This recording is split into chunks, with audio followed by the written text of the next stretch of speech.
Dernière minute de cette émission, la diplomatie. On a vu l'élection présidentielle au Mali. Le premier tour, en tout cas, c'est très bien passé.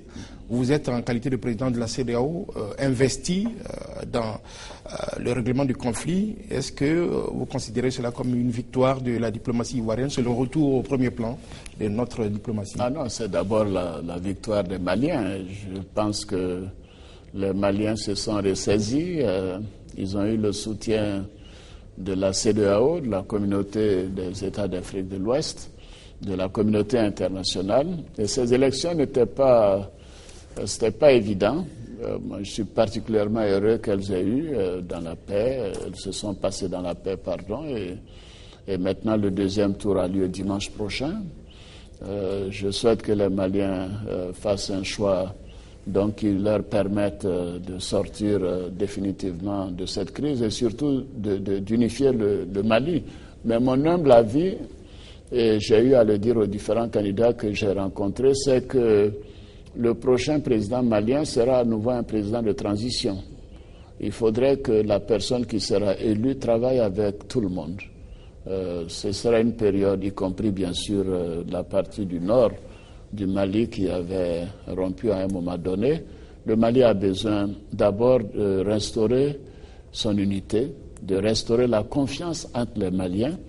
Et bien sûr, cela s'accompagne d'avoir la gestion économique nécessaire pour améliorer le quotidien des Maliens. Je connais les deux candidats qui sont au deuxième round et j'ai confiance que l'un comme l'autre aidera grandement son pays. Parlant toujours de diplomatie, Monsieur le Président, vous avez fait le tour du monde. Il ne vous reste peut-être qu'à visiter l'Australie. Oui. C'est peut-être le seul continent que vous n'avez pas encore visité, Monsieur le Président. C'est pour ça qu'on m'appelle Major. Vous le savez donc. Alors, très bien. Maintenant que vous le savez, c'est parfait. Alors, aujourd'hui, quelle est la place de la Côte d'Ivoire sur la scène internationale? Vous savez, il y a un diplomate qui m'a fait indiquer une expression qui est vraiment intéressante. Il me dit maintenant, la Côte d'Ivoire est sur la carte du monde. C'est quand même important. Il m'a dit avant, votre pays n'existait pas. Bon, donc ces nombreux voyages qui sont épuisants pour moi et ont quand même aidé à faire connaître notre pays.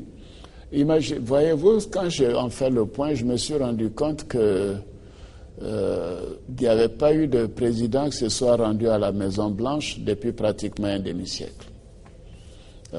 Israël est un pays ami, il n'y avait pas eu de président ivoirien qui ait visité Israël depuis un demi-siècle. Quand je suis allé en Arabie ou au Qatar, aucun président ivoirien n'avait visité ce pays. Et je pourrais continuer. Quand j'ai été reçu par la chancelière Angela Merkel, c'était quasiment la première fois depuis 40 ans qu'un chancelier ou une chancelière recevait un président ivoirien. Et ainsi de suite, je pourrais continuer. Donc ce sont des voyages qui étaient importants. D'abord, c'est une reconnaissance du rôle, de la place de la Côte d'Ivoire et aussi un encouragement à faire en sorte que nous ayons un rôle de leadership plus accru. Beaucoup considèrent que la Côte d'Ivoire a un rôle régional qui n'était pas assumé et que maintenant nous l'assumons. C'est vrai, la présidente de la CEDEAO nous aide dans cela, mais au-delà. La Côte d'Ivoire est une terre d'hospitalité. Nous avons 20 à 25% de population des pays voisins et la réalité, le gouvernement était en froid avec tous ces pays ressortissants de populations vivant ici.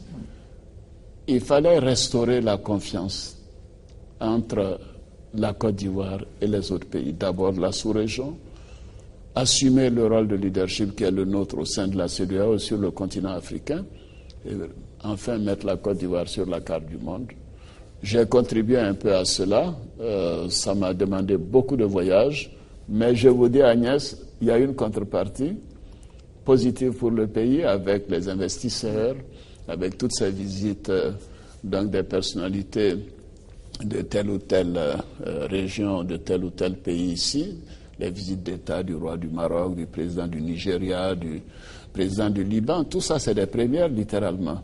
Est-ce que le retour de la BAD peut-être au crédit de cette diplomatie? Le retour de la BAD également montre que la sécurité maintenant permet à la BAD de revenir.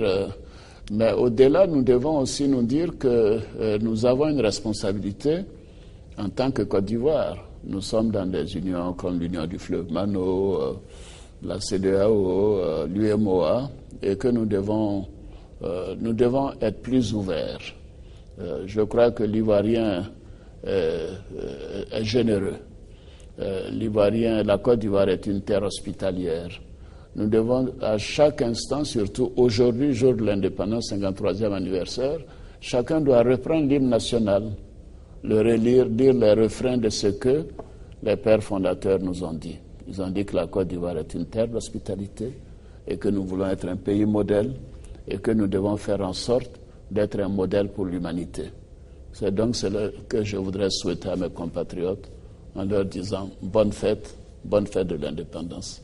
Et je vous remercie tous les deux. Et merci à vous, Monsieur le Président, d'avoir répondu à nos questions. Merci à vous, chers téléspectateurs, d'avoir suivi donc cet entretien. Bonne fête et à très bientôt.